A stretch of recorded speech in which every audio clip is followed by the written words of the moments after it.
Have you ever sat in front of your computer with a long to-do list, knowing you need to start, but instead find yourself lost in endless, meaningless browser tabs, watching video after video, or even meticulously cleaning your workspace in an unusually thorough way? Perhaps you planned for an important project weeks ago, but until now the page remains blank or the document file only contains a few lines of the title. That heavy, guilty feeling of knowing you're wasting time on trivial things while important tasks are still waiting is truly frustrating. We've all been there in that inescapable cycle of procrastination. Part 1. Why do you procrastinate so much? Delving into the inner avoiders. Your brain isn't deliberately trying to make things difficult for you. In fact, it's doing its best to protect you in the way it understands. Procrastination is often not a sign of laziness, but rather a complex coping mechanism, a way to avoid underlying negative emotions associated with the task. One of the most common avoiders is the fear of failure. You might worry that you're not good enough, that the results won't meet expectations, and procrastinating helps you temporarily avoid that feeling of disappointment. Another avoider is perfectionism. You set such high standards for yourself that you feel pressured and scared to start because you're not sure you can meet those expectations. This leads to analysis paralysis, where you spend too much time planning and thinking without actually taking action. Sometimes procrastination stems from the fear of success, a hidden fear of the changes and responsibilities that success might bring. Low self-esteem can also play a role, making you feel unworthy of success or thinking you won't be able to do the job well. Another reason is task aversiveness. If the task is too boring, difficult, or uninteresting, your brain will automatically find ways to avoid it. Finally, poor time management skills can also lead to procrastination. When you don't know where to start or can't estimate the necessary time, you might feel overwhelmed and procrastinate unconsciously. Part 2. The harmful misconception. Procrastination is not the cousin of laziness. This is a crucial distinction to understand. Procrastination and laziness are two completely different concepts. A lazy person typically lacks the motivation to do anything. They simply don't want to be active. A procrastinator, on the other hand, usually wants to complete the task. They have goals and intentions, but are held back by one or more psychological barriers mentioned above. They might feel guilty, anxious, or stressed about not having started, something a lazy person often doesn't experience. Procrastination is often an avoidance response, a way to temporarily reduce emotional discomfort, while laziness is often related to a lack of energy or interest. Understanding this difference is the first important step in effectively addressing procrastination. Part 3. The key lies in the first step, breaking down the wall brick by brick. What many procrastinators don't realize is that they are trying to jump over a towering wall instead of climbing it one small brick at a time. You don't need to have a perfect, minute-by-minute detailed plan or feel fully inspired before you begin.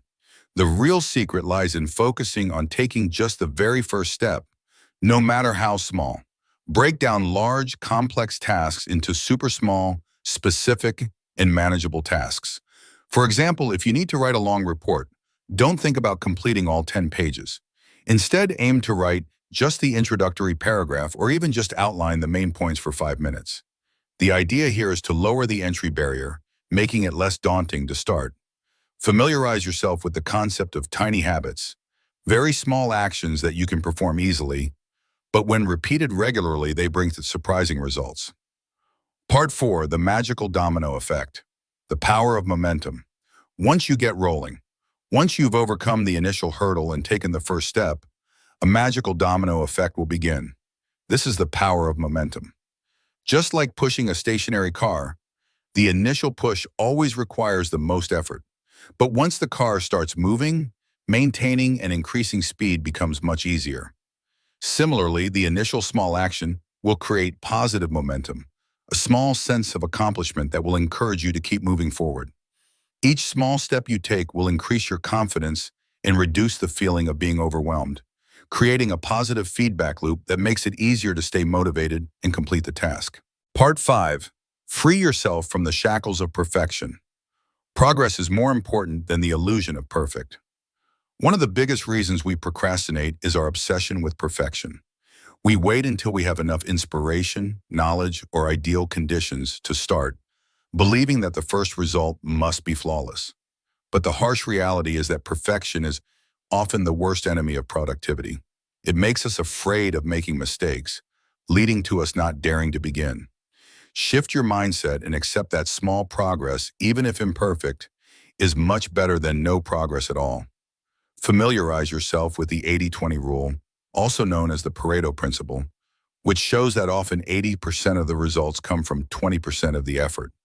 Don't try to achieve 100% perfection from the start. Focus on completing 80% of the work effectively, and you can always go back and refine it later. Part 6. Train your starting muscle.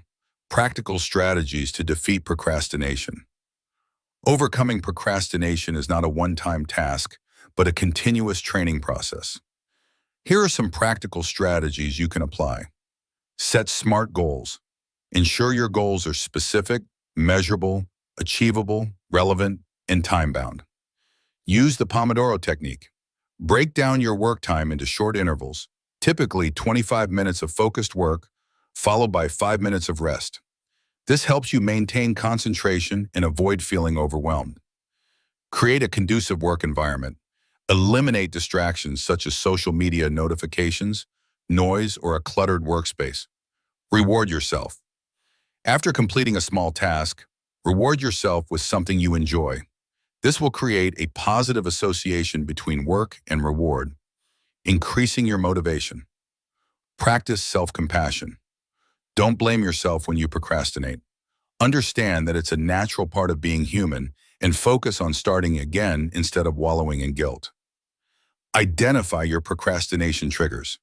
Pay attention to the situations, emotions, or thoughts that usually cause you to procrastinate. Once you recognize them, you can proactively deal with them. Seek external support and accountability. Share your goals with a friend, family member, or colleague, and ask them to monitor your progress. Start your day with the most important task, MIT. Complete the most important task in the morning when you have the most energy and focus. You don't need to wait for inspiration or perfect motivation to begin. Stop overthinking and simply take the first small action right now. Overcoming procrastination is a journey of small steps, persistence, and self-compassion. Start building the habit of starting today, and you'll be amazed at what you can achieve.